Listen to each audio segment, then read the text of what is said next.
तीन हैं। एक है पशुपत योग, एक है पशुपत अस्त्र और एक है पशुपत व्रत। पाशुपत योग भगवान शिव के द्वारा भगवान राम जी और भगवान कृष्ण को प्राप्त हुआ। पाशुपत अस्त्र भगवान राम को और भगवान कृष्ण को प्राप्त हुआ। माता पार्वती जी ने कहा संसार के लोगों के लिए पाशुपत योग सब नहीं कर पाएंगे, पाशुपत अस्त्र को सब धारण नहीं कर पाएंगे। प्रभु पशुपत व्रत ऐसा व्रत हो कली काल में जो उस 5 सोमवार के व्रत को करे उसकी मनोकामना पूरी हो जाए। शिव जी ने वो पशुपत व्रत को प्रकट कर दिया। पाशुपत व्रत 5 सोमवार का होता है। कितने दिए लगते हैं? 6 दिए लगते हैं। प्रसाद घर से बनकर जाता है। प्रसाद के 3 हिस्से होते हैं। 6 दिए जमीन पर रखकर उसको 5 दिए को प्रज्वलित करा जाता है, जलाया जाता है। प्रसाद के 3 हिस्से कर 2 हिस्से मंदिर में छोड़े जाते हैं, 1 हिस्सा अपनी थाली में वापस लाओ। जो दिया नहीं जला है उसको लेकर आओ, भगवान को प्रार्थना करो आज मेरा पशुपति व्रत है। सुबह जो पूजन की थाली मंदिर में जाएगी वही पूजन की थाली शाम को मंदिर में जाएगी। 5 सोमवार के बीच में अगर रजो धर्म आ गया, रजस्वला धर्म आ गया, कहीं जाना पड़ गया, शादी में, ब्याह में, फंक्शन में, कोई कार्यक्रम में, कोई सूता सावड़ आदि कार्तिक लग गई तो व्रत को छोड़ो, अगला व्रत। पर गिनती में केवल 5 ही व्रत है।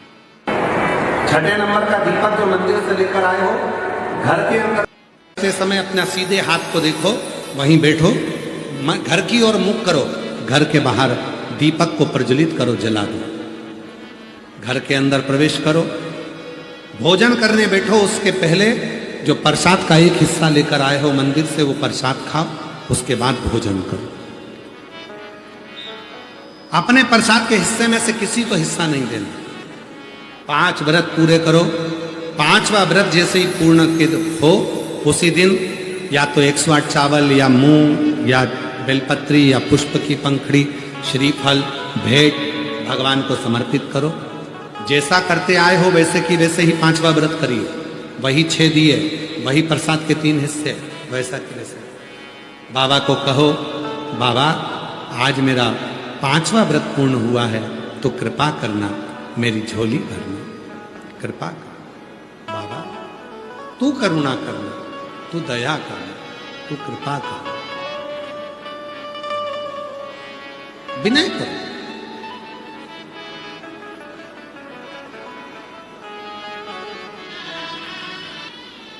निवेदन कर कर बाबा को अपने 5 व्रत पूर्ण करो।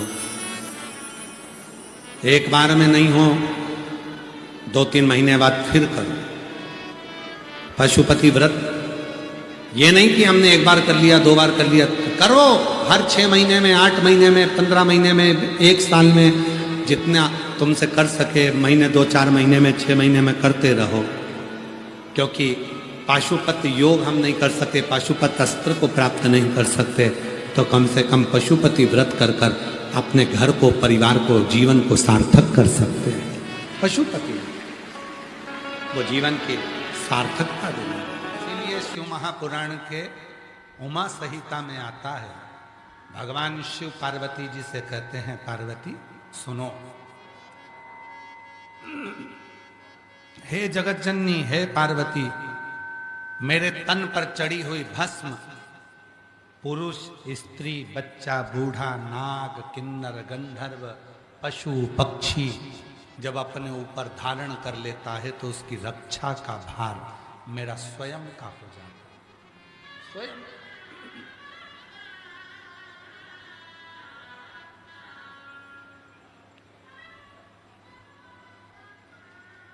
कभी प्रयास करिएगा, बहुत सुंदर प्रसंग है उमा संहिता। कभी प्रयास करिए।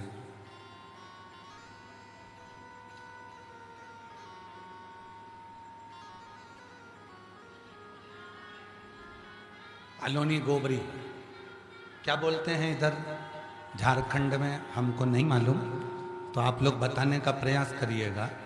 हमारे यहाँ गाय गोबर करती है और वो गोबर पड़े पड़े सूख जाता है, उसको कहते हैं हमारे यहाँ, उसको कंडा नहीं कहते। कंडे का मतलब होता है गाय ने गोबर करा, उसको ले जाकर थापा, उसको छप फैलाया, गोल बनाया, वो कंडा हो गया। इधर कंडा कहते हैं क्या?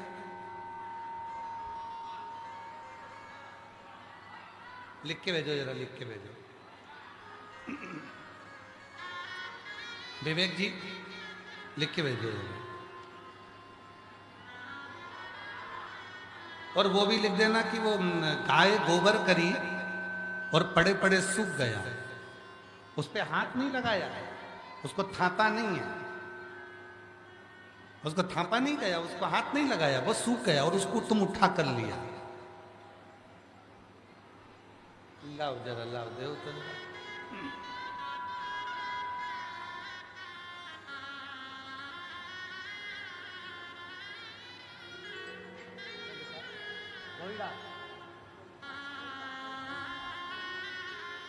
गोईठा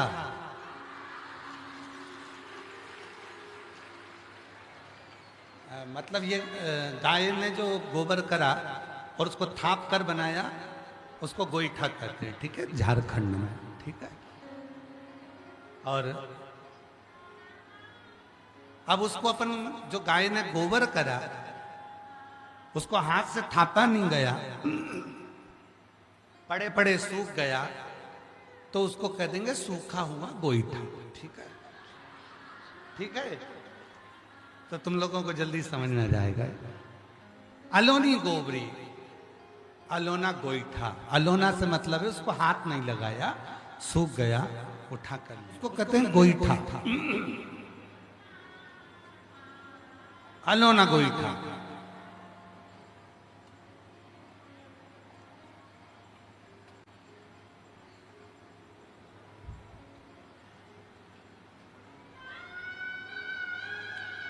उसको लाए, गाय ने जो गोबर करा है और उस गोबर को हाथ नहीं लगाया है, सूखा हुआ है, लेकर आ गए अलोना गोईठा और उसको जलाया, थोड़ा सा घी डालकर उसको जला लिया, जलाकर उसकी जो भस्म बनी,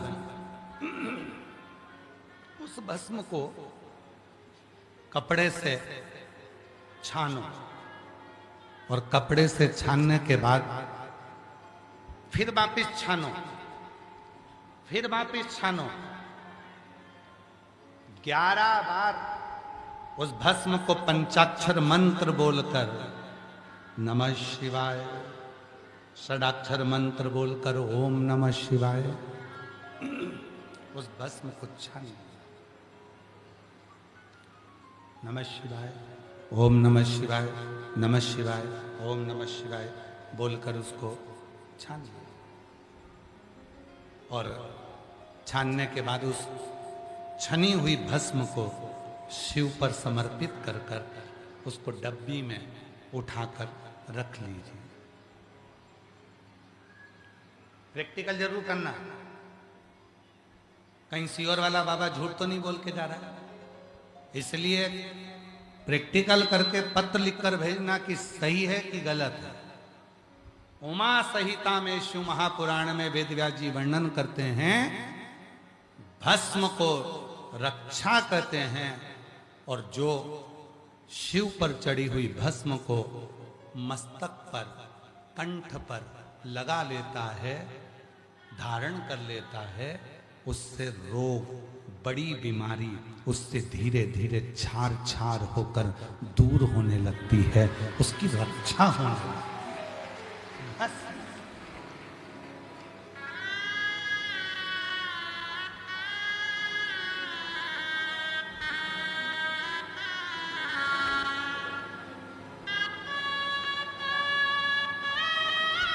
बहुत बहुत जिस स्त्री को, जिस पुरुष को, जिस नारी को, जिस बेटी को, जिस बेटे को, जिस माता को, जिस पिता को बहुत स्वप्न आते हैं और गंदे गंदे स्वप्न आते हैं, गलत गलत विचार आते हैं, गलत सोच आती है, बार बार गलत विचार अपनी बुद्धि में आते जाते हैं, स्वप्न पे स्वप्न आते जाते हैं, रात भर सपने चलते हैं, सुबह तक उठो तब तक सपने दिखते रहते हैं।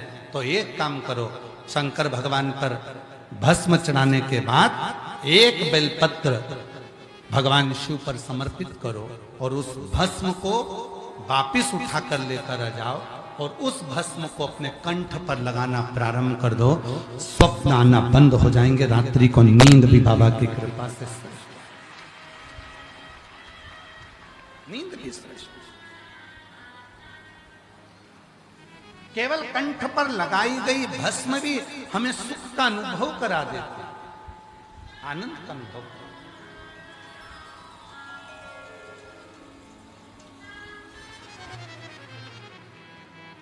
नींद के लिए हमने भगवान शंकर की 5 बेटियों का नाम बताया था, याद है आप लोगों को? जम के बोलो, साथ में बोलेंगे। शिव जी की 5 बेटियां, जया, विषहरा, श्यामली बारी, दौतली, देव। वारे झारखंड वालों, गजब है, आप लोगों को याद है?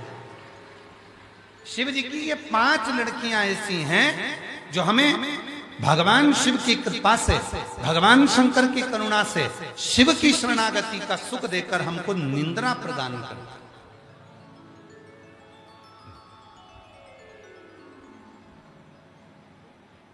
बेचैनी हो, नींद नहीं आए, शिव जी की इन 5 बेटियों का नाम जया, विषहरा, श्यामली बारी, दौतली, देव, 5 बेटियों का नाम लीजिए और जल का आचमन कर कर विश्राम कर। पर चढ़ी हुई भस्म हमारे जीवन को सुख प्रदान करती है। उस भस्म के 5 नाम हैं, सब लोग बोलेंगे साथ में।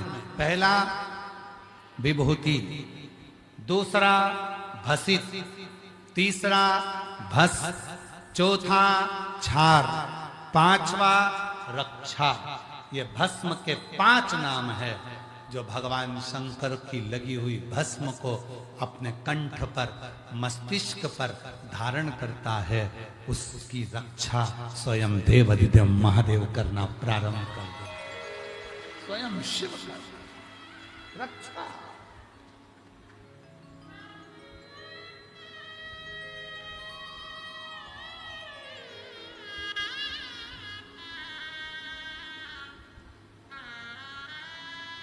ये कोई साधारण भस्म नहीं है।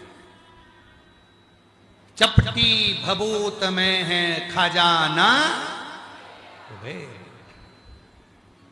शिव से लग गई, भगवान शंकर से लग गई, वो खजाना शिव से लग गए।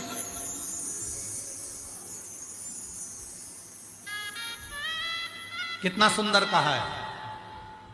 डॉक्टर ने कह दिया बड़ी बीमारी है, डॉक्टर ने कह दिया ये रोग आ गया, डॉक्टर ने कह दिया जांच होगी, रिपोर्ट बाहर जाएगी, डॉक्टर ने कह दिया ये ऐसा लग रहा है कि बड़ी बीमारी के लक्षण है। 3 स्थान पर भस्म लगाना प्रारंभ कर दीजिए। पहला मस्तक पर, दूसरा कंठ पर, तीसरा हृदय पर। 3 जगह पर भस्म लगाना प्रारंभ कर दीजिए।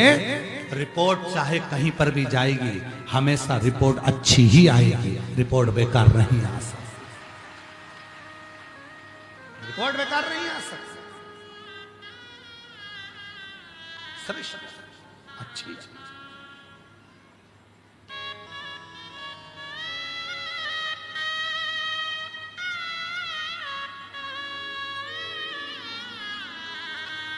तीन स्थान पर भस्म लगाना प्रारंभ कर दिए, रक्षा करना प्रारंभ हो जाएगा।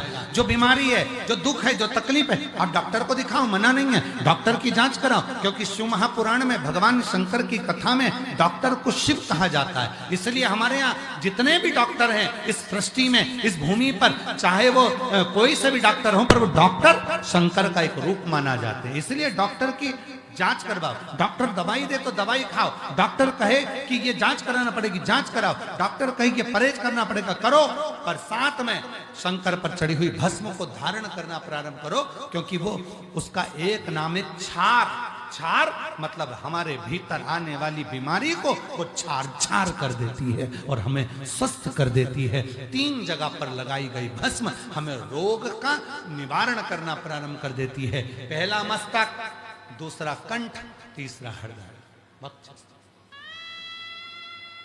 बस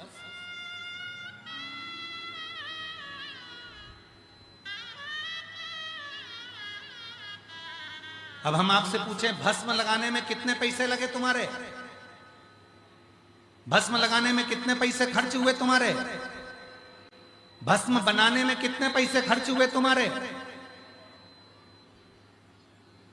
30 से 35 साल हो गए शिव महापुराण की कथा को बाजते बाजते, पर पूरी पुराण को आज नहीं 15 साल 20 साल पुरानी पुराण भी अगर आप टीवी पर निकाल कर, यूट्यूब पर निकाल कर सुनोगे तो किसी पुराण में हमने किसी खर्चे की बात नहीं करी।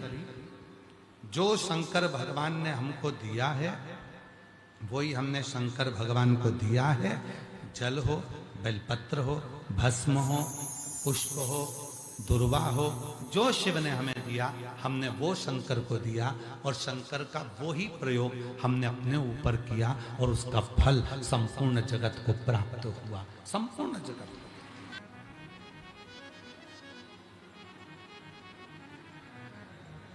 जब हम भगवान देवादिदेव महादेव से अपने मन का भाव कहते हैं, शिव उसको स्वीकार करते हैं, भगवान शंकर उसको स्वीकार करते हैं।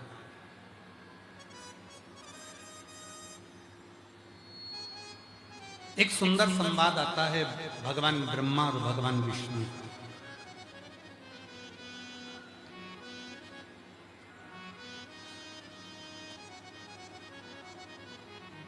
एक बार ब्रह्मा जी के मन में यह भाव आ गया था कि ब्रह्मदेव को लगा कि सृष्टि का रचना करता, संहार करता, पालन करता स्वयं नहीं।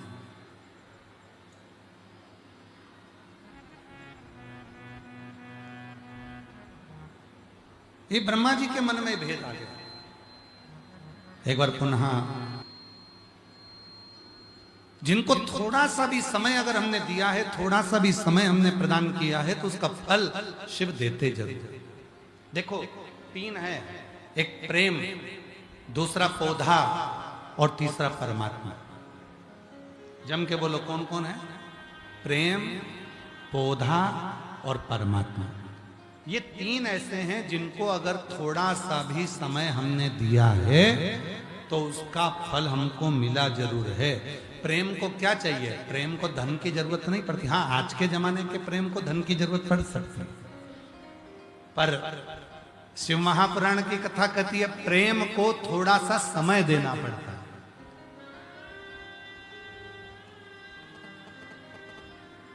पत्नी क्या कहती है पति से? दिन भर दुकान पर लगे रहते हो, नौकरी में लगे रहते हो, व्यवसाय में लगे रहते हो, थोड़ा तो समय हमको दीजिए। उसने धन नहीं मांगा, उसने दौलत नहीं मांगी, उसने संपदा नहीं मांगी, प्रेम में उसने समय मांगा। प्रेम भी समय मांगता, पौधा भी समय मांगता।